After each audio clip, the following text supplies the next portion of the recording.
Hi, I'm Tami Cicerello from beautiful Santa Clarita, California, and today I want to talk about appraisals, and they're not just appraisals, but the actual appraisal process. So what's going to happen is once a buyer gets an offer accepted, then the lender is going to submit loan disclosure paperwork, and the buyer, once they've signed all their loan disclosure paperwork, as well as have given the lender their credit card information, the lender will order the appraisal. They have no control over who the appraiser is. Neither does the buyer, the seller, the agents. No one has control over who that appraiser is. It's actually randomly selected from a pool of appraisers, and we have no choice over who's going to actually do that appraisal. Once the appraiser is assigned, then the listing agent should always meet the appraiser at the property. It's always best that they can be there so they can provide comps, tell them about all the upgrades in the property. If there's an HOA or a Mello-Roos, that they can give them all that information as well. So it's always best if the listing agent is there.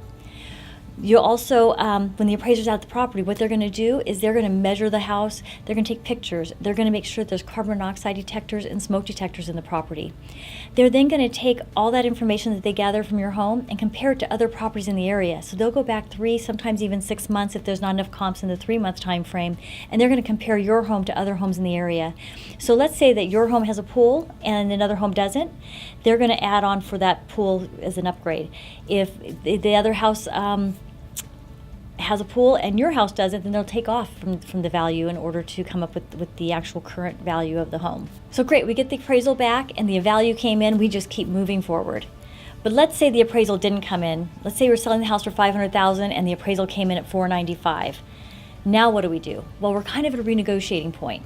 The seller can come down to the $495,000, the buyer can go up to the $500,000. If the buyer goes up to $500,000 though, they do have to come up with, let's say they're putting 10% down, they then now have to come up with 10% of the $495,000 plus that $5,000 difference in cash.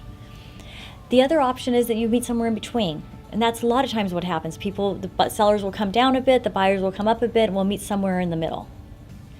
If you have any further questions, please feel free to reach out. Tami and Jasmine Cicerello of RE/MAX of Santa Clarita.